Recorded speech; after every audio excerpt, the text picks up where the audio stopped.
नमस्कार. स्वामी माधवनाथ लिखित ज्ञानेश्वर दर्शन अर्थात कृतार्थ जीवनाचा मूलमंत्र हे पुस्तक आपण वाचत आहोत. आज आपण 18व्या प्रकरणातला पुढचा भाग वाचायला घेतो आहोत. अलक्ष अशा परमात्म्याची प्राप्ती. ध्यानाने साधकाला मनःशांती, चित्ताचं समत्व, अक्रोधत्व, निरहंकारी जीवन प्राप्त व्हायला पाहिजे.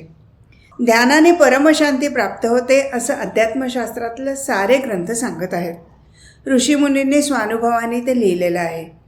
चित्तवृत्तीचा निरोध करून मनाला जी शांती प्राप्त होते, त्या शांत मनाने आपण नित्याचे व्यवहार तर चांगले करू शकतोच, पण सामाजिक कर्तव्य देखील नीट पार पाडू शकतो.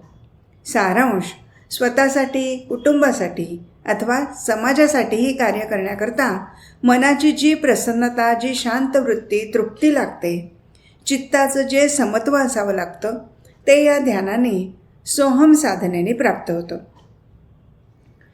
पण ध्यानाने जे मिळवायचं आहे ते मात्र एवढंच नाही. दैनंदिन जीवनाला आवश्यक असलेलं मनस्वास्थ्य तर ध्यानाने मिळतंच, पण अलक्ष असा परमात्मा देखील ध्यान साधनेने लक्षित होतो. परमात्म्याची प्राप्ती अथवा आत्मदर्शन हेच तर नरजन्माचं अखेर पक्षी फलित आहे. अशा स्थितीत आत्मज्ञानाकरता करायच्या साधनांमध्ये ध्यानाला किती महत्त्व आहे याची कल्पनाच केलेली बरी. देहात्मभावाच्या कपऱ्या उडवा. एक शिल्पकार मुरलीधराची मूर्ती घडवत होता. दगड सुरेख, सफेद आणि संगमरवरी होता, पण आणला तेव्हा तो फारच ओबडधोबड होता. छिन्नी हातोड्याचा कुशलतेने वापर करीत शिल्पकारांनी काही दिवसातच सुबक मूर्ती घडवली. चिन्नीने बारीक बारीक कपऱ्या उडवीत दगडातून मुरलीधराची मूर्ती साकार केली. पण मूर्ती साकारली म्हणजे नेमकं काय घडलं? जाणकार असं सांगतात की त्या दगडात मुरलीधर होताच. शिल्पकारांनी दगडातला अनावश्यक भाग छाटून छाटून बारीक बारीक कपऱ्या काढीत दगडात दडलेला मुरलीधर उघड केला. आपल्या बाबतीतही असंच घडत नाही का? मूळचा जीव आनंद घन परमात्माच, पण तो देहधारी बनला. नुसता देहधारीच बनला असं नव्हे, तर मूळच्या स्वरूपाचा त्याला विसर पडला. इतका की तो आता स्वतःला देहच समजू लागला. असंख्य जन्ममरणाच्या फेऱ्यात बऱ्या वाईट संस्काराची पुटं चढत जीव देह म्हणजेच मी असं मानू लागला. देहाची सुखदुःख ती आपलीच समजू लागला.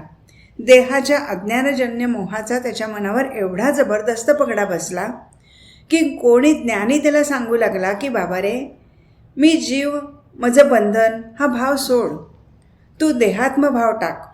तो टाकलास की तुला कळून येईल की मूळचा तूच परमात्मा आहेस. तरी त्याला ते पटत नाही. श्री ज्ञानेश्वर महाराज म्हणतात, हा विचारुनी अहंकारू सांडीजे, मग असतीच वस्तू होईजे. जैसा किडाळाचा दोषू जाये, तरी पंधरे तेची होय. तैसे जीवा ब्रह्मत्व आहे संकल्पलोपी. हा अहंकार म्हणजे देहात्मभाव. तो सोडण्यासाठीच सोहमसारखी ध्यानसाधना.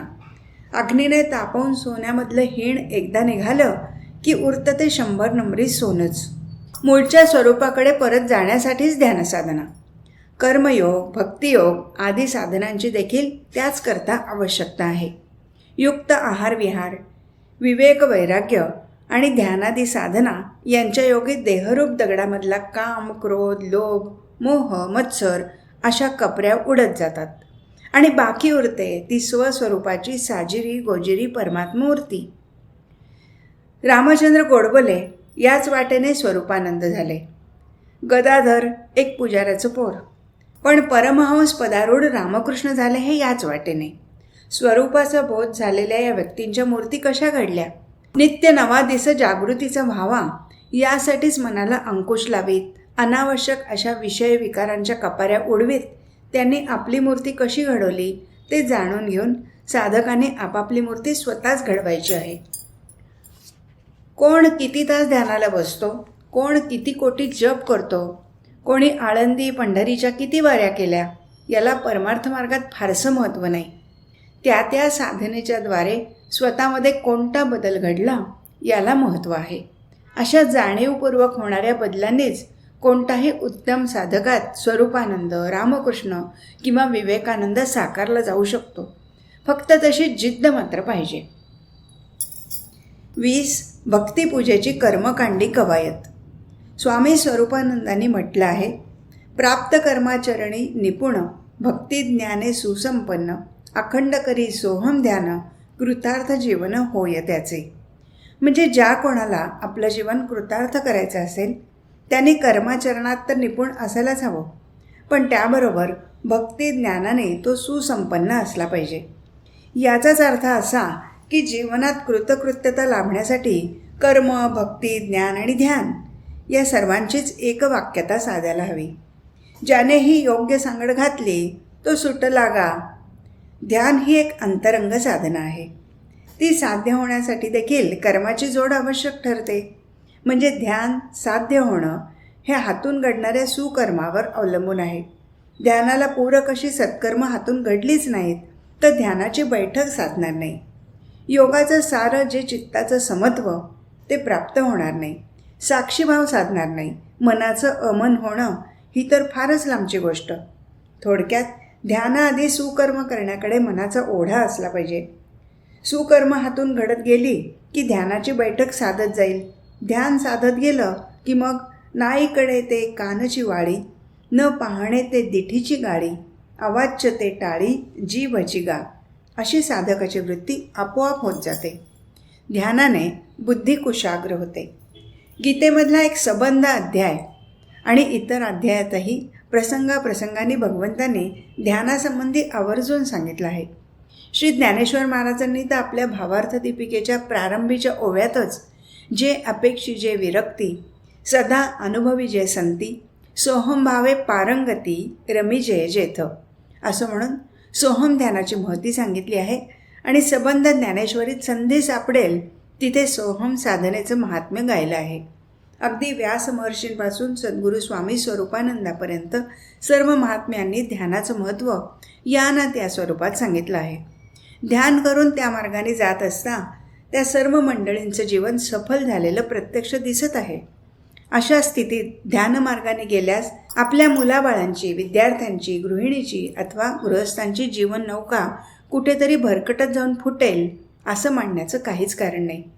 माझं तर त्याही पुढे जाऊन असं म्हणणं आहे की शाळातून विद्यार्थ्यांना देखील सोहम ध्यानाची प्रात्यक्षिकं दाखवली पाहिजेत. त्याने विद्यार्थ्यांचा गोंधळ थांबेल. घराघरातून आईवडिलांनी देखील आपल्या प्रत्यक्ष उदाहरणांनी मुलांना ध्यान साधनेचं महत्त्व पटवून द्यावं असं मला वाटतं. फार काय, पण जिथे गीता, ज्ञानेश्वरी, दासबोध अशा सद्ग्रंथाची प्रवचनं चालतात तिथे देखील 5-10 मिनटं तरी स्वस्थ ध्यानस्थ बसण्याची सवय श्रोत्यांना लावावी. प्रवचनाच्या चिंतन मननाला त्याने गती मिळेल. गुरुदेव रानडे यांच्या बाबतीत असं सांगतात की एमएच्या अभ्यासाच्या वेळी नव्हे तर परीक्षा सुरू असताना देखील नित्याप्रमाणे सकाळी रामभाऊ, त्यावेळी ते गुरुदेव म्हणून संबोधले जात नव्हते, नेमाला म्हणजे ध्यानाला 1.5-2 तास बसतच असत. त्याही परीक्षेत ते पहिल्या वर्गातच उत्तीर्ण झाले. त्यांच्या फिलॉसॉफीच्या उत्तरपत्रिकेवर तर परीक्षकाने the examinee knows more than the examiner असा शेरा मारला होता. म्हणजे ध्यान साधनेने त्यांच्या स्वाध्यायात कुठे खंड पडला नाही. उलट ध्यानाने बुद्धिमत्ता कुशाग्र होते असंच ध्यानमार्गीच्या साधकांचं म्हणणं आहे. ध्यानाला भक्तीची जोड. ध्यान हे एक अंतरंग साधन आहे. भक्ती देखील परमार्थ क्षेत्रातलं महत्त्वाचं असं अंतरंग साधनच समजलं जातं. ध्यान साध्य होण्यासाठी त्याला पूरक अशा सुकर्माची जोड आवश्यक असते. भक्तीलाही तेच लागू आहे. म्हणजे असं की साधकाच्या हातून शबल कामनांचा त्याग करणारी कर्म घडत राहिली, वैराग्यभाव वाढत गेला, युक्त आहार विहार होत राहिला, आत्मौपम्य बुद्धीने सर्वांकडे पाहण्याची दृष्टी आली की ध्यान साध्य व्हायला, मनोलय व्हायला, मनाचं अमन व्हायला वेळ लागत नाही. भक्ती तरी हातून उत्तम कर्म घडत गेल्याशिवाय कशी सफल होणार? खरं म्हणजे कर्म काय किंवा ध्यान काय अथवा भक्ती काय, तिन्ही साधनांच्या बाबतीत साधकांकडून काही किमान गोष्टींची पूर्तता होणं आवश्यक ठरतं. साधकाचं अंतःकरण मुळातच मृदू हवं. सर्व प्राणीमात्रांविषयी त्याच्या ठिकाणी उपजत प्रेम पाहिजे. सहृदय साधकच भक्तिमार्गाची वाटचाल सुकरपणे करू शकतील. पारमार्थिक जीवनाच्या प्रत्येक अवस्थेत भक्तीची आवश्यकता आहे. साधकाच्या प्राथमिक अवस्थेपासून म्हणजे परमार्थ मार्गावर त्याचं पाऊल पडल्यापासून अगदी सिद्धावस्थेच्या शेवटल्या टप्प्यापर्यंत साधकाला भक्तीची कास धरावीच लागते. फार काय, सिद्धावस्थेनंतर देखील भक्तीची साथ सुट्टा कामा नये. आधी होता संत संघ, तुका झाला पांडुरंग, त्याचे भजन राहीना, मूळ स्वभाव जाईना, असं भक्तिमार्गी संत शिरोमणी श्री तुकाराम महाराज यांनी म्हटलं आहे. श्री ज्ञानेश्वर महाराज यांनी देखील ठिकठिकाणी सोदाहरण असं दाखवून दिलं आहे की सोहम हंसारूढ झालेल्या सिद्ध अशा संत महात्म्यांना सुद्धा भक्ती अभिप्रेत आहे. किंबहुना साधक दशा संपल्यानंतरची ज्ञानोत्तर भक्ती अधिक महत्त्वाची मानली जाते. भागवतामध्ये उद्धवाने भगवंताकडे जी मुक्तीवरील भक्ती मागितली ती हीच होय. माझ्या जीवीची आवडी पंढरपुरा नेईन गुढी, हे ज्ञानियांचे राजे योगीराज ज्ञानेश्वर महाराज यांचे उद्गार काय दर्शवतात? साधक सोहमबोधावर जरी स्थित असला, तो स्वयमेव मुक्त असला, तरी देखील त्याने तिथंच न थांबता, तो शेवट न मानता, मोक्ष सुखाचा केवळ रंक न बनता भक्तीच्या सुख साम्राज्याचं आनंदाचं ऐश्वर भोगावं, असंच ज्ञानेश्वर महाराजांचं सांगणं दिसतं. सोहमबोधावरची भक्ती, पराभक्ती, ज्ञानोत्तर भक्ती असं या भक्तीचं नाव आहे. कोणतीच साधना सोपी नाही. साधारणतः असं समजलं जातं की परमार्थ मार्गात भक्तीसारखं सोपं सुलभ साधन नाही. खरं म्हणजे परमार्थाच्या वाटचालीत जसं कोणतंच साधन अवघड नाही, तसंच कोणतंही साधन वाटतं तितकं सोपं पण नाही. सोपेपणा अथवा अवघडपणा हा ज्याच्या त्याच्या प्रकृती धर्मावर अवलंबून असतो.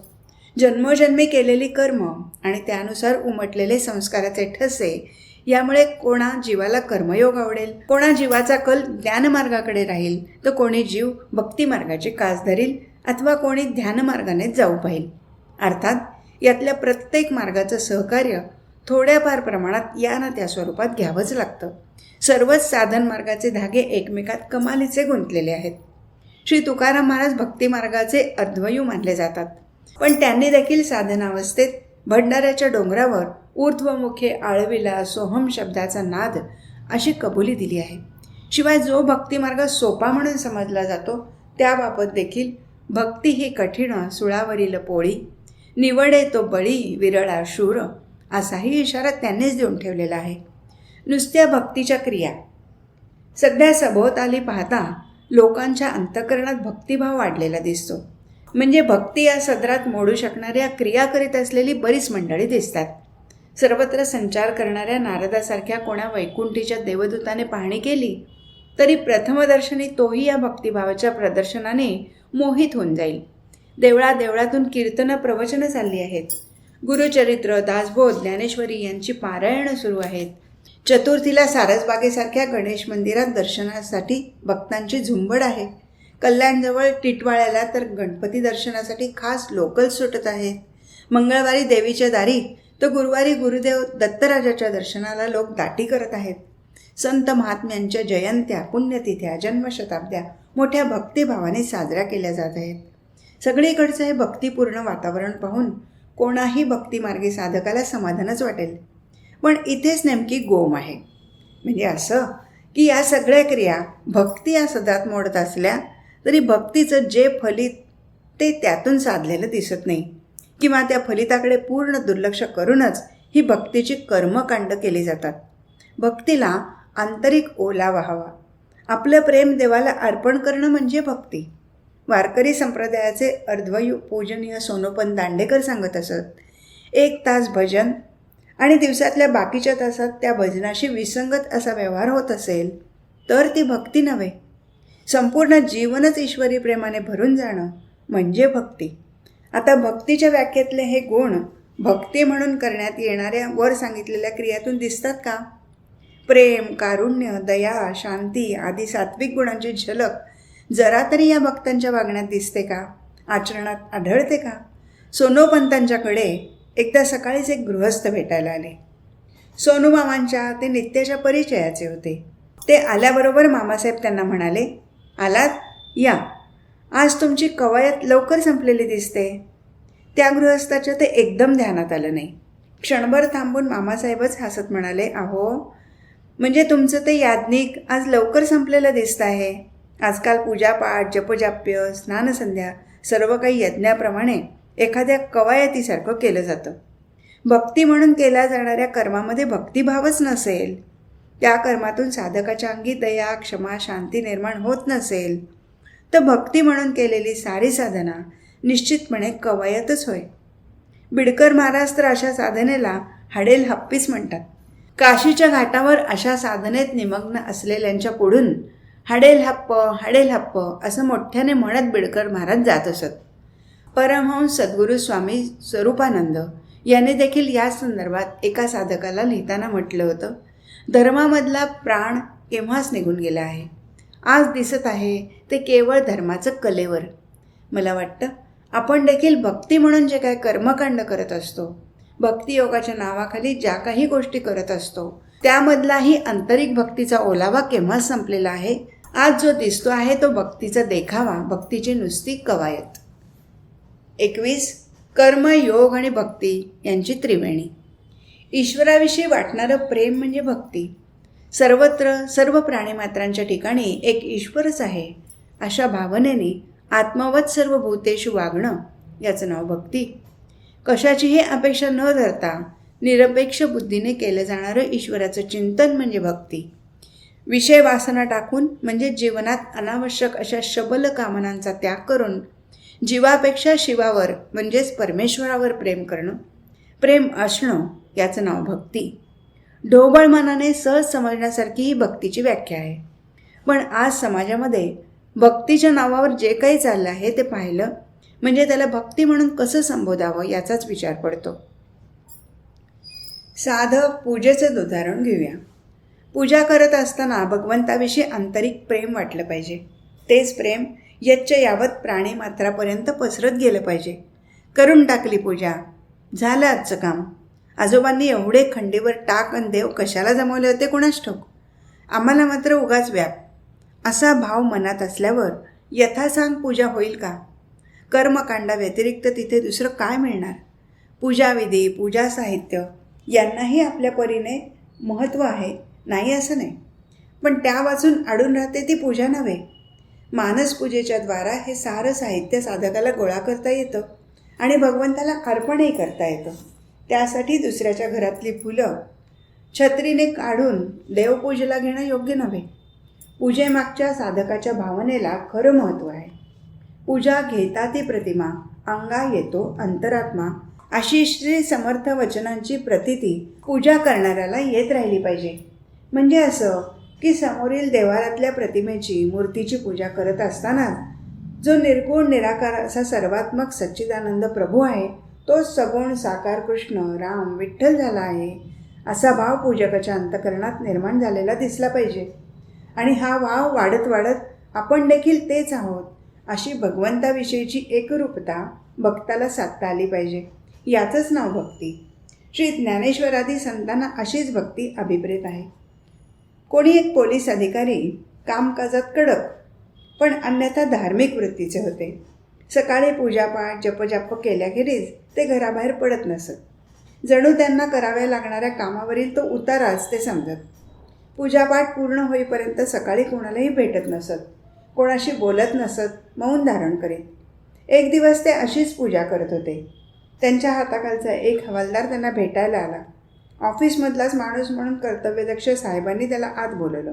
तो सांगू लागला, रावसाहेब, परवा पकडलेला आरोपी अजूनही कबूल करत नाही, काही बोलतच नाही, काय करावं? रावसाहेबांनी ते ऐकलं आणि काही न बोलता तामणातला बाळकृष्ण उचलला. जानव्याने त्याचे पाय बांधून तो उलटा केला आणि हातातल्या चांदीच्या पळीने बाळकृष्णाच्या डोक्यावर तडाखा मारला. आरोपीला असा उलटा टांगून मारा म्हणजे वठणीवर येईल, कबूल होईल, जाते कुठे असं जणू रावसाहेबांनी हवालदाराला सुचवलं. आता असल्या कर्मकांडी पूजेने कोणता भक्तिभाव अंतकरणात निर्माण होणार? देवाची पूजा पण इतरांना पीडा. कोणाला हा किस्सा कदाचित हरदासी गप्पातला वाटण्याची शक्यता आहे, पण एका तीर्थस्थानी क्षेत्राच्या ठिकाणी मी स्वतः अनुभवलेली हकीकत सांगतो. नाशिकसारखंच हे एक पवित्र तीर्थस्थान. तिथं काही वर्षापूर्वी माझा सहज मुक्काम घडला. ज्यांच्या घरी उतरलो होतो ते सद्गृहस्थ धार्मिक वृत्तीचे होते. दिवसाकाठी पूजापाठ जपजाप्य यात त्यांचा पुष्कळसा वेळ जाईल. शिवाय ज्ञानेश्वरी, एकनाथी भागवत यासारख्या सद्ग्रंथांच्या वाचनात आपला उरला वेळ ते घालवत. म्हणजे प्रभुचिंतनातच ते आपला पुष्कळसा वेळ घालवत असं मानायला हरकत नाही. ते सद्गृहस्थ वयाने 60च्या घरात होते. पहाटे 5 पासून दुपारी 2 वाजेपर्यंत ते या ना त्या उपासनेत गुंतलेले असत. हे सारं माहीत झाल्याने मी त्यांच्या सुनबाईंना सहज म्हणालो, भक्तिप्रेमात रंगलेले हरिभक्त पारायण असे सासरे तुम्हाला लाभले आहेत, ही आजच्या काळात खरोखर भाग्याचीच गोष्ट म्हटली पाहिजे. घरात आपोआपच धार्मिक संस्काराचा ठसा सर्वांवर उमटत असेल. तसं तृप्तीचं आनंदाचं वातावरण हल्ली आढळणं फार कठीण. सुनबाई यावर काय बोलतात ते ऐकायला मी थांबलो, पण कानावर शब्द पडण्याऐवजी हुंदका मात्र ऐकू आला. मी आश्चर्याने सुनबाईंकडे पाहतच राहिलो. क्षणात हुंदक्याबरोबर त्यांच्या डोळ्यातून अश्रुधाराही वाहू लागल्या. मी चपापलो, पण त्या बाबतीत मी काही विचाराच्या आतच सुनबाई सांगू लागल्या, तुम्ही म्हणता त्यात काही चूक नाही, पण म्हणतात ना, दिसतं तसं नसतं म्हणून जग फसतं, त्यातलीच ही गत. म्हणजे मी सुनबाईंकडे अधिकच आश्चर्याने पाहू लागलो. हुंदका आवरत आवंडा गिळत त्या सांगू लागल्या, असले हे धार्मिक संस्कार घरात न घडलेलेच बरे. मुलं तर म्हणतात की आम्हाला नको असली पूजा, आम्ही कधी पूजा करणार नाही. मामंजींचं सकाळचं सगळं अन्निक आटपायला दुपारचे 2 वाजतात. त्यांच्यापुरतंच ते मर्यादित असतं, तर कोणी विरोध केला नसता. पण घरात मामंजींची पूजा अर्चा संपेपर्यंत कोणी मोठ्यानं बोलायचं नाही, कोणी जेवायचं नाही, फार काय कोणी चहाही घ्यायचा नाही. म्हणजे घरात जेवण खाणं तर दूरच, पण चहाचं पाणीही कोणी दुपारी 2पर्यंत प्यायचं नाही. मामंजींच्या पूजेपायी घरात सर्वांनाच हा सासूरवास सहन करावा लागत आहे. दुपारी 2पर्यंत सगळ्यांनाच ताटकळत राहावं लागतं. बरं, चुकून कोणी काही खाल्लं आणि त्यांना ते कळलं तर रागवतात. स्वतःच मग 2-3 दिवस कोणाशी बोलत नाहीत की काही खात नाहीत. म्हणजे सगळ्याच तोंड दाबून बुक्क्यांचा मार. अशी जगावेगळी पूजा अर्चना नसेल बाई कुठे. सर्वांना तात्कळत उपाशी ठेवणाऱ्या या उपासनेने काय पुण्यलाभ होत असेल तो त्यांनाच ठाऊक. मी काही फारशी पोथ्यापुराणं वाचलेली नाहीत, पण असं वाटतं की इतरांना दिल्या जाणाऱ्या पीडेचं पाप मामंजींकडून वर्षानुवर्ष न कळत घडत आहे. सुनबाईंचे ते जळजळीत उद्गार ऐकून मला फार वाईट वाटलं. भक्तीची कोण ही विटंबना. पुण्य परोपकार पाप ते परपीडा, आणिक नाही जोडा दुजायासी. श्री तुकाराम महाराजांच्या अभंगातल्या गोष्टी सहजच माझ्या मुखातून बाहेर पडल्या. सर्वात्मक प्रभूशी एकरूपता. भक्तीचं वर्म सांगताना श्री तुकाराम महाराजांनी म्हटलं आहे, भक्तीचे ते वर्म जयाची हाती, तयावरी शांती क्षमादया. तेथे दुष्टगुण न मिळे निशेष, चैतन्याचा वास जया माझी. संतुष्ट हे चित्त सदा सर्व काळ, तुटली हळहळ त्रिगुणाची. तुका म्हणे तेथे काय तो संदेह, आमुचे गौरव आम्ही करू. घरी दया क्षमा शांती नांदवणारी, दुष्टगुणांचा नाश करणारी श्री तुकोबांची भक्ती कोणीकडे. आणि आपल्या पूजापाठादी अन्निकापायी घरातल्या सर्व मंडळींना वेठीला धरणारी ही भक्ती कोणीकडे. भक्ती म्हणजे त्या सर्वात्मक प्रभूची एकरूपता. अशी एकरूपता प्रेमानेच साधायची असते. म्हणून भक्तीचा अर्थ समस्त भूतमात्रांविषयी अत्यंत प्रेम, कमालीचा कळवळा. आपल्या साधनेसाठी इतरांना दुःख देणं, तळमळत ठेवणं ही भक्ती नव्हे. भक्ती म्हणून आपण जे जे करतो त्या सर्वाचं पर्यवसान यच्च यावत प्राणीमात्रावरील प्रेमातच व्हायला हवं. म्हणूनच ते ध्येय डोळ्यासमोर ठेवून भक्तीच्या सदरात घडणाऱ्या सर्व क्रिया प्रेममयच व्हायला हव्यात. ज्या भक्तीने आपल्याला परमेश्वराचं ज्ञान होतं ती ज्ञानपूर्व भक्ती नानाविध अंगाने होत असते. पूजा अर्चा, जपजाप्य, अद्वैत ग्रंथाचं वाचन अथवा श्रवण या साऱ्या गोष्टी त्यातच मोडतात. अर्थात या सर्व क्रिया म्हणजे पूजादी उपचार भावपूर्ण प्रेमाने झाले पाहिजेत. अशा भावपूर्ण भक्तिप्रेमाच्या उमाळ्याची परिणितीच ज्ञानात होऊ शकते. किंबहुना साधना कोणती असो, अंतिम उद्दिष्ट ज्ञान हेच आहे. अशा भक्तीचंच महात्म्य गीता ज्ञानेश्वरी ठिकठिकाणी सांगितलं आहे. भगवद्गीतेमध्ये पहिल्या 6 अध्यायापर्यंत भक्त अथवा भक्ती या संदर्भात प्रत्यक्ष निर्देश आलेला दिसत नाही. पण याचा अर्थ असा नव्हे की पहिल्या 5 अध्यायात भक्तीचा कुठे नामनिर्देशही नाही. दुसऱ्याच अध्यायात शिष्यस्तेहम शाधी माम त्वाम प्रपन्नम हे अर्जुनाचे उद्गार काय दर्शवतात. श्रीकृष्णा तुवा जाणावे, निकेते आम्हा सांगावे, जे सखा सर्वस्व आघवे आम्हासी तू. असं म्हणत अर्जुनाने केलेली विनवणी ही भक्तीचीच निदर्शक नाही का? 6व्या अध्यायापर्यंत अधूनमधून अर्जुनाने जे प्रश्न विचारले आहेत त्यातूनही भगवंताच्या ठिकाणी असणारं प्रेम आणि नम्रभावच त्या प्रश्नाद्वारे दिसून येतो. प्रत्यक्षात भक्तीचा स्पष्टपणे उल्लेख 6व्या अध्यायाच्या शेवटी आला आहे आणि तिथूनच सुरू झालेला भक्तीचा विषय मग पुढच्या सर्व अध्यायांना जणू व्यापून राहिला आहे. भक्ती करणारा तोच योगी. 6व्या अध्यायाच्या शेवटी श्लोकात भगवंत सांगतात, योगिनामपि सर्वेषां मद्गते नांतरात्मना श्रद्धावान भजते यो माम समेयुक्त तमोमतः. सर्व योग्यांमध्ये मोठा योगी कोण? जो अंतःकरणपूर्वक माझी भक्ती करतो तो श्रेष्ठ योगी होय.